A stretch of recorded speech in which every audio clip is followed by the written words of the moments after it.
Assalamualaikum warahmatullahi wabarakatuh. Kembali hadir video penjelasan bakat untuk Anda. Hari ini saya masih membahas mengenai bakat-bakat yang ada di wilayah Striving Talents. Dan khusus pada hari ini kita akan membahas dua bakat. Yang pertama ada bakat fokus, yang kedua ada bakat achiever. Nanti kita akan bahas satu persatu mulai dari pengertiannya, potensi kekuatan dan tipe kekuatan apa saja yang bisa dibentuk dari bakat-bakat tersebut, kemudian profesi apa saja, bagaimana jika bakatnya lemah, dan juga persamaan serta perbedaan dari kedua bakat tersebut.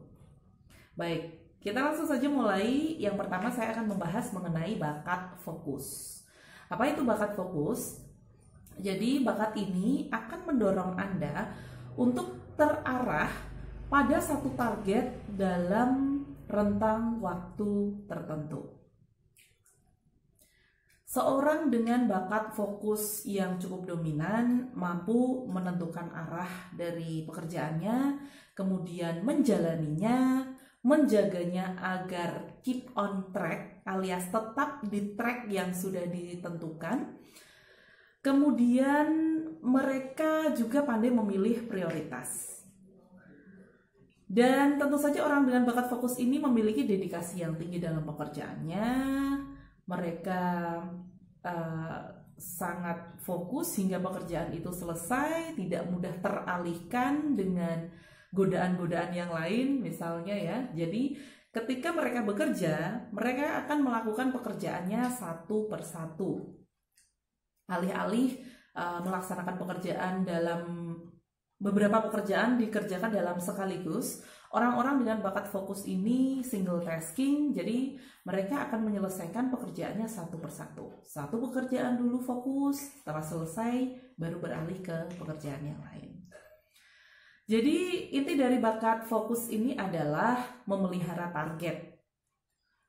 Baik. Kemudian potensi kekuatan apa saja yang bisa dibentuk dari bakat fokus ini? Yang pertama ada aktivitas producing, yaitu memproduksi barang dalam jumlah besar, begitu ya, dengan kualitas yang konsisten. Nah, jadi di producing ini bakat fokus akan dilengkapi dengan bakat disiplin dan juga strategi. Responsibility dan juga ideation. Jadi jika ada fokus, ada responsibility, ada ideation, Anda akan bisa melakukan aktivitas producing atau memproduksi sesuatu. Kemudian ada aktivitas scheduling. Nah, ini membuat urutan aktivitas atau kegiatan atau pekerjaan dalam rentang waktu tertentu. Anda akan menempatkan pekerjaan A di jam berapa, pekerjaan B di pukul berapa, setelah apa. Nah, jika bakat fokus ini dilengkapi dengan bakat disiplin dan juga strategi. Kemudian ada potensi kekuatan yang namanya operating, mengoperasikan alat atau mesin gitu ya. Jadi jika bakat fokus ini dilengkapi dengan bakat konsistensi dan juga deliberatif. Nah, dari ketiga potensi kekuatan yang sudah saya sebutkan tadi, scheduling ada di tipe kekuatan administrator, kemudian producing ada di tipe kekuatan produser, dan yang terakhir ada operating tadi di tipe kekuatan operator. Jadi kira-kira pekerjaan apa saja, peran atau profesi apa sih yang bisa dilaksanakan dengan bakat fokus yang cukup kuat? Sebenarnya alangkah lebih baiknya kalau kita mengerjakan sesuatu itu fokus ya, karena tentu hasilnya akan jauh lebih bagus begitu. Tapi di sini saya akan menyebutkan beberapa jenis pekerjaan, antara lain Anda adalah seorang ketua tim atau leader. Nah, fokus ini akan membantu Anda untuk mengarahkan tim Anda tetap fokus pada pekerjaan dan tidak terdistraksi oleh pekerjaan-pekerjaan yang di luar dari kesepakatan yang sudah disepakati oleh tim ini. Goals-nya apa? Kemudian tujuannya apa? Tim ini akan tetap bergerak ke arah yang sudah ditentukan. Itu jika Anda menjadi seorang leader atau ketua tim. Kemudian jika Anda seorang produser program, televisi misalnya. Ini juga sama ya, karena produser itu orang yang memimpin tim di sini. Dia punya mau apa, dan itu akan membantu Anda untuk menerjemahkan kepada tim di bawah Anda untuk mencapai tujuannya seperti apa. Anda tinggal mengawasi aja kinerja mereka. Kemudian bagian produksi di pabrik. Jadi karena di tempat tinggal saya ini ada sebuah pabrik yang cukup terkenal gitu, yang menyerap banyak tenaga kerja, saya pikir orang-orang di bagian produksi memang harus memiliki bakat fokus dengan pekerjaan yang sudah terstruktur dengan rapi, jelas begitu. Kalau tidak ada bakat fokus, mungkin mereka tidak akan punya stamina lebih untuk menyelesaikan target gitu ya, yang sudah ditentukan. Jadi bakat fokus memang sangat dibutuhkan untuk pekerja pabrik, apalagi khususnya bagian produksi. Kemudian bagaimana jika fokus kita lemah? Ya mungkin kita akan sering tergoda dengan hal-hal lain atau pekerjaan lain, sementara kita belum menyelesaikan pekerjaan yang sudah kita jalankan, sudah kita mulai gitu ya. Bagi ibu rumah tangga kayak saya, ketika nyapu kemudian melihat ada yang lain, yang perlu dibereskan, bisa saja kita berpindah, nyapunya jadi lupa atau baru keinget nanti, nggak selesai, dan itu kan mengganggu sebenarnya. Kemudian apalagi ya, mungkin kita juga ya selain gampang terdistraksi oleh hal-hal lain itu, target jadi keteteran gitu. Kadang-kadang kita sudah menetapkan target, tapi karena di tengah jalan belok akhirnya nggak sampai, atau bahkan targetnya jadi berubah ya. Nah, untuk itu mungkin antisipasinya adalah antara lain kita bisa menggunakan bakat lain untuk menyelesaikan komitmen sebuah pekerjaan. Apalagi kalau pekerjaan-pekerjaan itu berhubungan dengan tanggung jawab kita terhadap orang lain yang harus kita selesaikan. Misalnya kita menggunakan bakat responsibility, kemudian atau kita menggunakan bakat belief untuk menyelesaikan satu urusan atau pekerjaan supaya tetap selesai meski fokus kita rendah. Jadi sebenarnya bakat lain ini akan membantu kita untuk membuat kesadaran ya. Sadar bahwa urusan ini, pekerjaan ini, meskipun rentang waktunya panjang dan butuh segera diselesaikan, meskipun kita nggak punya fokus, tapi karena rasa tanggung jawab kita, rasa belief kita, saya ingin melayani dengan baik, saya ingin membantu dengan semaksimalnya, kita akan terbantu menjaga fokus. Kemudian berikutnya mungkin jika kita melaksanakan pekerjaan dengan target jangka panjang, bisa kita pecah gitu ya. Dipecah dulu target jangka panjangnya ini menjadi target-target yang lebih pendek. Nah, itu mungkin bisa membantu kita untuk segera selesai melaksanakan pekerjaan tersebut. Gitu. Itu untuk bakat fokus. Baik, selanjutnya kita akan membahas bakat achiever. Jadi pengertian dari bakat achiever ini adalah bakat yang mendorong seseorang untuk bekerja keras dan memiliki stamina yang sangat tinggi. Kepuasannya terletak pada seberapa sibuk dirinya hari ini, seberapa produktif dirinya hari ini, hal-hal apa saja yang sudah dia selesaikan hari ini. Semakin banyak, semakin berenergi. Nah, orang-orang dengan bakat achiever ini memang senang menyelesaikan banyak pekerjaan dalam satu rentang waktu tertentu, gitu. Dalam rentang waktu, misalnya satu hari, semakin banyak pekerjaan yang selesai, maka dia semakin bahagia, mendapat kepuasan dari sana. Kemudian, mereka ingin mendapat pencapaian setiap hari. Harus ada yang dihasilkan. Apa sih pencapaian saya hari ini? Dan kemudian mereka juga senang dengan target-target jangka pendek gitu ya, paling-paling ya sehari, 2 hari, seminggu gitu. Karena dorongannya adalah memang cepat ingin menyelesaikan pekerjaan, semakin cepat kan semakin baik, segera bisa beralih ke pekerjaan yang lainnya dan diselesaikan juga. Baik, kemudian inti dari bakat achiever ini adalah meraih banyak pencapaian. Kemudian potensi kekuatan apa saja yang bisa dibentuk dari bakat achiever? Yang pertama ada producing atau memproduksi sesuatu barang gitu ya. Ada achiever, fokus, konsistensi, kemudian building, membangun rumah, jembatan, gedung, dan lain sebagainya. Achiever, konsistensi, dan juga disiplin.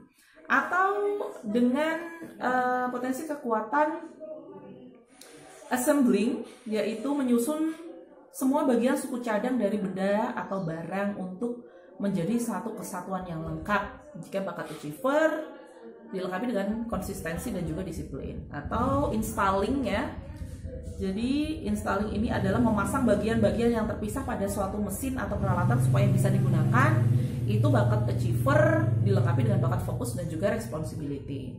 Atau mungkin kegiatan distributing. Ini mengirimkan barang ke beberapa tempat yang berbeda. Itu juga bakat achiever dilengkapi dengan bakat arranger dan juga konsistensi. Dan yang terakhir ada researching. Itu kegiatan research ya, meriset sesuatu. Jika bakat achiever dilengkapi dengan analytical dan juga input. Nah, jadi tipe kekuatannya apa saja? Di producing, building, assembling, installing itu tadi ada tipe kekuatan produser. Kemudian di distributing itu ada tipe kekuatan distributor, dan di researching itu ada tipe kekuatan explorer. Nah, kemudian peran atau profesi apa saja sih? Jika Anda orang yang, kalau bahasa saya tuh sat-set dalam bekerja, mungkin Anda akan menjadi karyawan favorit ya di tempat Anda bekerja, karena pasti atasan Anda sangat menyenangi hasil pekerjaan Anda. Dimana dalam satu hari mungkin Anda bisa menyelesaikan beberapa pekerjaan, sedangkan teman-teman yang lain mungkin ya hanya 1 atau 2 pekerjaan. Anda mungkin bisa lebih dari itu. Nah, namun ada beberapa profesi yang bisa Anda ambil begitu, antara lain jika Anda adalah seorang sales atau bekerja di bidang penjualan. Itu pencapaian setiap hari itu memang harus ada ya. Apalagi kalau setiap hari itu pencapaiannya naik terus. Wah, itu kepuasan tersendiri bagi Anda seorang sales. Kemudian mungkin Anda bisa memilih pekerjaan di lapangan atau proyek yang membutuhkan kecepatan dalam bekerja juga. Kecepatan dan ketepatan tentunya. Kemudian profesi-profesi di bidang relawan. Nah, para relawan ini apalagi di daerah bencana tentunya membutuhkan kecepatan dalam bekerja, menyelesaikan banyak hal. Kita berpacu dengan waktu, apalagi jika di sana terjadi banyak kerusakan hingga memakan banyak korban. Itu harus segera ditolong kan. Jadi satu korban selesai dievakuasi, beralih ke korban lainnya, mungkin dengan medan yang berbeda, kesulitan yang berbeda. Nah, ini dibutuhkan bakat achiever. Dan itu juga mengingatkan saya pada petugas SAR mungkin ya, search and rescue. Baik, kemudian bagaimana jika achiever ini rendah? Tentu saja ya laju pekerjaan Anda akan berbeda dari orang-orang achiever yang mungkin kecepatan kerjanya di atas rata-rata gitu ya. Ya, Anda mungkin normal-normal saja. Dalam sehari saya hanya bisa bekerja sekian jam, 6 jam sampai 8 jam. Orang achiever mungkin lebih dari itu. Nah, maka kita hanya perlu menentukan atau menemukan laju kerja kita sendiri, dan kita bisa menciptakan produktivitas sesuai dengan bakat dominan kita. Itu ya, jadi nggak perlu harus misalnya emang kita nggak bisa ngejar lajunya orang achiever, ya sudah kita temukan saja, dan kita bisa bicarakan itu gitu dengan rekan kita atau atasan kita yang mungkin memiliki bakat achiever, supaya tidak saling tumpang tindih lah pekerjaannya. Kemudian mungkin kita bisa belajar memperjelas target, memperhatikan tenggat waktu begitu. Jadi selama kita masih bisa memenuhi tenggat waktu suatu pekerjaan, ya nggak masalah sih sebenarnya, nggak harus cepat-cepatan juga selesai gitu. Supaya kalau kita udah tahu kan targetnya apa, kita punya waktu berapa lama, itu setidaknya kita bisa mengatur produktivitas, mengatur laju kecepatan pekerjaan kita. Begitu. Jadi apa persamaan dan perbedaannya?